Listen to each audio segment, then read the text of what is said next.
Mi nombre es Alejandra Morales y durante los últimos 3 años he trabajado como analista financiera en Grupo Empresarial Vanguardia. Bueno, trabajaba. Hasta hace una hora, cuando mi vida profesional cambió para siempre de una manera que ni el más dramático de mis colegas podría haber imaginado. La verdad es que tengo un pequeño secreto que he mantenido cuidadosamente oculto desde el primer día que pisé esta oficina. Mientras mis compañeros me conocen como la chica callada que llegó con un título universitario básico en administración, la realidad es que soy doctora en Economía Internacional por la Universidad Nacional, con especialización en mercados emergentes y política fiscal. Mi tesis doctoral sobre innovación financiera en economías latinoamericanas ganó el Premio Nacional de Investigación Económica hace 2 años. ¿Por qué mantener esto en secreto? Simple. Quería experimentar cómo es realmente el mundo laboral cuando no tienes un doctorado que te abra puertas automáticamente. Quería probar que podía destacar por mi trabajo, no por mis credenciales académicas. Durante estos 3 años, he demostrado mi valía una y otra vez. Mis análisis de riesgo han salvado a la empresa millones de pesos en inversiones dudosas. El informe que presenté sobre diversificación de mercados asiáticos resultó en ganancias del 340% para nuestros clientes principales. Pero mi jefe, Ricardo Velasco, siempre encontraba la manera de minimizar mis contribuciones. Cualquiera con una calculadora podría hacer esto, decía mientras revisaba mis proyecciones, que inevitablemente resultaban ser perfectamente exactas. No es tan complicado como pretendes, Alejandra. Ricardo era el típico ejecutivo que había llegado a su posición más por conexiones familiares que por mérito. Su padre había sido socio fundador de la empresa, y Ricardo se había deslizado naturalmente hacia la gerencia sin demostrar particular brillantez. A los 45 años, era un hombre de mediana estatura con una tendencia a compensar su inseguridad profesional con agresividad hacia sus subordinados, especialmente hacia las mujeres. La tensión entre nosotros había escalado las últimas semanas. Todo comenzó cuando presenté mi análisis sobre las proyecciones del mercado inmobiliario. Mis números sugerían una corrección significativa en los próximos 6 meses, recomendando que la empresa se retirara de varios proyectos de alto riesgo. Está siendo demasiado conservadora, me había dicho Ricardo frente a todo el equipo directivo. Las mujeres siempre tienen miedo de tomar riesgos reales. Mantuve mi expresión profesional mientras internamente tomaba nota de su comentario. En mis años de investigación académica, había desarrollado una paciencia casi sobrehumana para lidiar con egos masculinos frágiles. Sabía que eventualmente, los números hablarían por sí solos. Y así fue. 2 semanas después, el mercado inmobiliario comenzó su caída, exactamente como había predicho. Las inversiones que Ricardo había insistido en mantener perdieron 30% de su valor en la primera semana. Los clientes estaban furiosos, las llamadas no paraban, y la empresa enfrentaba su peor crisis financiera en 5 años. ¿La reacción de Ricardo? Culparme a mí. Esta mañana llegué a la oficina como cualquier otro día. Llevaba mi blusa blanca favorita, la que me daba confianza, y había preparado un informe detallado sobre estrategias de recuperación que podrían minimizar las pérdidas. Tenía reuniones programadas con 3 clientes importantes y una presentación para el consejo directivo a las 4 de la tarde. Pero Ricardo tenía otros planes. Morales. A mi oficina, ahora. Su voz resonó por toda la planta, haciendo que todos mis compañeros levantaran la vista de sus computadoras. Podía sentir sus miradas siguiéndome mientras caminaba hacia su oficina con la cabeza en alto. Cierra la puerta, gruñó sin siquiera mirarme. Estaba hojeando unos papeles con movimientos bruscos, su corbata ligeramente desajustada y su frente brillando con sudor nervioso. Ricardo, si esto es sobre el informe de recuperación, tengo algunas propuestas que podrían. Cállate, explotó, levantándose de su silla tan bruscamente que derribó su taza de café. El líquido se derramó sobre los documentos, pero él no pareció notarlo. Estoy harto de tus supuestas predicciones y tus aires de sabelotodo. Me quedé en silencio, observando cómo su cara se ponía cada vez más roja. Había visto este patrón antes en conferencias académicas, hombres inseguros atacando cuando se sienten amenazados intelectualmente. Por tu culpa, continuó, apuntándome con el dedo, perdimos 3 cuentas importantes. Los clientes están furiosos porque alguien les metió ideas pesimistas en la cabeza. Ricardo, dije tranquilamente, Mis proyecciones fueron exactas. El mercado. No me interesa lo que pienses sobre el mercado, gritó. Tú no sabes nada sobre finanzas reales. Solo tienes un título básico de una universidad mediocre. Ahí estaba. El comentario que había estado esperando durante 3 años. La típica subestimación basada en suposiciones erróneas. ¿Sabes cuál es tu problema, Alejandra? Su voz tomó un tono despectivo que me resultaba familiar. Crees que eres más inteligente que todos nosotros, pero la realidad es que eres solo una empleada común y corriente sin educación real ni conexiones importantes. Abrió su cajón y sacó un sobre que reconocí inmediatamente, un finiquito preelaborado. ¿Quieres saber la verdad? Continuó mientras abría la puerta de su oficina de par en par, asegurándose de que todos en la oficina pudieran escuchar. La verdad es que estás despedida. No necesitamos gente incompetente que asuste a nuestros clientes con teorías pesimistas. Todos mis compañeros se habían detenido en sus actividades. Ana, mi compañera de cubículo, me miraba con compasión. Luis, del departamento de contabilidad, había dejado de teclear. El silencio era tan denso que podía escuchar el zumbido del aire acondicionado. Personas como tú nunca llegarán lejos sin conexiones, escupió Ricardo mientras me entregaba mi liquidación. Deberías haber estudiado algo útil en lugar de perder el tiempo con teorías económicas que no sirven en el mundo real. Tomé el sobre con calma, manteniendo mi expresión neutra. 3 años de preparación para este momento me habían enseñado que la paciencia siempre es recompensada. ¿Ya terminaste?, pregunté suavemente. Ricardo pareció sorprendido por mi tranquilidad. Esperaba lágrimas, súplicas, tal vez una escena dramática que alimentara su ego. En lugar de eso, me mantuve serena, observando cómo pequeñas gotas de sudor se formaban en su frente. Sí, terminé, gruñó. Tienes 1 hora para limpiar tu escritorio y largarte. En ese momento, exactamente cuando Ricardo parecía más triunfante, escuchamos el distintivo sonido de tacones altos acercándose por el pasillo. Tacones caros, del tipo que solo usan mujeres acostumbradas a caminar con autoridad por pasillos universitarios y salas de conferencias. Ricardo, mi amor. Una voz femenina, educada y refinada, se acercaba rápidamente. Perdón por llegar tarde. La reunión con el rector se alargó más de lo esperado. Vi cómo la expresión de Ricardo cambiaba instantáneamente. Su ira se transformó en una sonrisa forzada, el tipo de sonrisa que los hombres practican para sus esposas cuando quieren ocultar problemas del trabajo. La mujer que apareció en la entrada de la oficina era exactamente como la recordaba. Elegante, intelligent, con esa presencia que caracteriza a las académicas de alto nivel. Lavaba un traje sastre gris impecable, su cabello castaño recogido en un moño profesional, y esos anteojos de diseñador que siempre había usado durante sus clases magistrales. Doctora Carmen Velasco. Catedrática de Economía en la Universidad Nacional. Mi directora de tesis doctoral. La mujer que había guiado mi investigación durante 4 años y que conocía cada detalle de mi trabajo académico.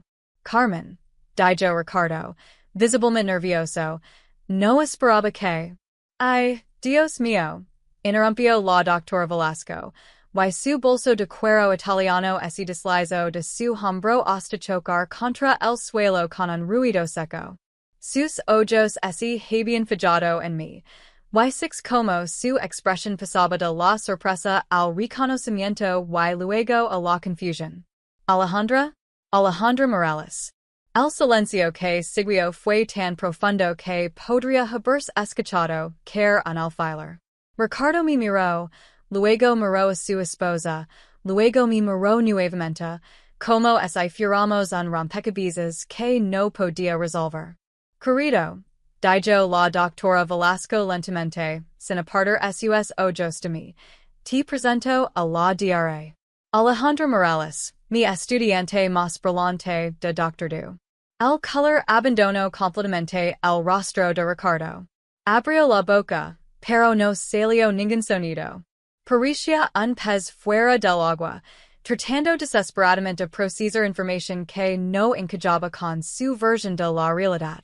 Doctora Velasco, dijo con una sonrisa genuina, la primera que había mostrado en toda la mañana. que coincidencia encontrarlo aquí. ¿Se conocen? Preguntó Ricardo débilmente. ¿Conocernos? La doctora Velasco soltó una risa incrédula. Ricardo, Alejandra es una de las economistas más prometidoras de su generación. Su tesis sobre mercados emergentes fue publicada en 3 revistas internacionales. ¿No sabías que trabajaba aquí? Todos los empleados que habían estado fingiendo trabajar ahora observaban abiertamente. Ana tenía la boca abierta. Luis había jurado completamente su sila para ver mejor. Incluso María, la recepcionista, se había acercado desde su escritorio. Pero, Ricardo balbuceó. Pero ella es solo ella tiene un título básico, yo pense. ¿Un título básico? La voz de la doctora Velasco subió ligeramente tono, algo que yo recordaba que ocurría cuando estaba particularmente molesta. Ricardo, Alejandra tiene un doctorado summa cum laude de nuestra universidad. Fue la estudiante más joven en ganar el Premio Nacional de Investigación Económica. Sac mi teléfono y mostrar la notificación de LinkedIn que había mantenido silenciada durante años. Mis credentials académicas completas, mis publications, mis reconocimientos. Todo lo que había mantenido oculto durante mi experimento laboral. También, añadí suavemente, fui consultora económica para el Banco Mundial durante mis estudios de posgrado. Mis proyecciones sobre el mercado inmobiliario que recazas la semana pasada estaban basadas en modelos econométricos que desarrollé para mi investigación doctoral. Ricardo se tambaleó ligeramente y tuvo que apoyarse en su escritorio. El café derramado había formado un charco que ahora goteaba hacia el suelo, creando un pequeño desastre que parecía simbolizar perfectamente su situación. No entiendo, murmuró. ¿Por qué trabajar aquí como analista si tienes un doctorado? Quería entender cómo funcionan realmente las empresas desde adentro, explique. Mi investigación sobre dinámicas laborales necesitaba datos de campo. 3 años observando comportamientos gerenciales me han dado material para varios artículos académicos. La doctora Velasco cruzó los brazos, una postura que reconoce de sus clases más tensa. Ricardo, me estás diciendo que has tenido una doctora en economía trabajando como simple analista durante 3 años y nunca te molestaste en verificar sus antecedentes académicos? Yo, ella nunca me dijo. Y tampoco notaste que sus análisis eran consistentemente superiores a los de cualquier otro empleado. La voz de su esposa se volvía más fría con cada palabra. ¿Nunca te preguntaste por qué sus predicciones siempre eran exactas? Fue entonces cuando Ana, mi compañera de cubículo, decidió participar en la conversación. Se había acercado al grupo y ahora hablaba con una confianza que rara vez mostraba. Disculpe, señora Velasco, dijo Ana timidamente, pero Alejandra ha salvado a esta empresa millones de pesos con sus análisis. El informe sobre mercados asiáticos que ella hizo nos consiguió nuestro contrato más grande del año. ¿Y cómo reaccionó mi esposo a ese éxito? Preguntó la doctora Velasco. Ana miró nerviosamente a Ricardo antes de responder. Él dijo que cualquiera con una calculadora podría hacer lo mismo. El silencio que siguió fue devastating. La doctora Velasco miró a su esposo con una expresión que no presagaba nada bueno para su cena familiar de esa noche. Ricardo, dijo finalmente, ¿acabas de despedir a una doctora en economía por incompetencia? Carmen, yo no sabía. ¿No sabías o no quisiste saber? Su voz tenía ahora esa calidad de acero que usaba cuando un estudiante presentaba trabajo plegado. ¿Cuántas veces Alejandra trató de explicar sus análisis y tú la interrumpiste? Record todas las reuniones donde Ricardo me había cortado a mitad de oración, todas las veces que había descartado mis explicaciones como demasiado complicadas o innecesariamente técnicas. Doctora Velasco, intervine suavemente, no se preocupe. En realidad, Creo que este es el momento perfecto para revelar algo más. Sac mi otro teléfono, el que usaba para asuntos académicos, y que había mantenido silenciado durante mis horas de oficina. Tenía 47 mensajes no leídos. Esta mañana recibí una oferta para dirigir el nuevo Departamento de Análisis Económico del Banco de Desarrollo Nacional. El salario es 4 veces lo que ganaba aquí, con un equipo de 20 economistas bajo mi supervisión. El rostro de Ricardo pasó del blanco al verde pálido. También, continuó, la Universidad Nacional me ha ofrecido una cátedra en su nueva maestría en finanzas corporativas. Y hace una hora, mientras Ricardo me gritaba, recibí una llamada de Grupo Financiero Continental. Quieren contratarme como directora de estrategia. La doctora Velasco sonrió con orgullo genuino. Siempre supe que llegarías lejos, Alejandra. Pero tengo que preguntar. ¿Por qué no aceptas ninguna de estas ofertas antes? Porque quería completar mi investigación sobre comportamientos gerenciales disfuncionales, respondí, mirando directamente a Ricardo. Y ahora tengo más que suficiente material para mi próximo libro, Cuando la incompetencia gerencial destruye talento, un estudio de caso. Ricardo se desplomó en su silla, finalmente comprendiendo la magnitud de lo que había hecho. No solo había despedido a la empleada más valiosa de su empresa, sino que había proporcionado munición académica en su contra. Alejandra, balbució, tal vez podríamos reconsiderar. ¿Reconsiderar qué, Ricardo? Preguntó con curiosidad genuina. ¿Tu comentario sobre que las mujeres tienen miedo de tomar riesgos? ¿O tu observación de que personas como yo nunca llegaremos lejos, sin conexiones? La doctora Velasco se giró hacia su esposo con una expresión que podría haber congelado el infierno. ¿Dijiste eso? ¿Realmente dijiste eso sobre una mujer que tiene más educación y experiencia que tú? Carmen, déjame explicarte. No hay nada que explicar, interrumpió ella. Acabas de mostrar exactamente el tipo de mentalidad retrograda que criticó en mis clases sobre discriminación laboral. Recogí mis pocas pertenencias personales de mi escritorio mientras la oficina entera observaba. Mi planta pequeña, mi taza de café favorita, la foto de mi graduación doctoral que había mantenido boca abajo durante 3 años. Ana, dije mi ex compañera, cuando el Banco de Desarrollo Nacional abra su nueva división, estar contratando analistas.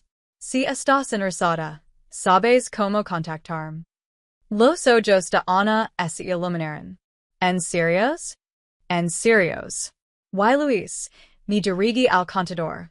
También necesitará un especialista en auditoría internacional. Luis casi se cayó de su silla. Sí. Por supuesto. Ricardo observaba como su mejor talento se preparaba para seguirme. Su cara había adoptado un tono gris ceniciento.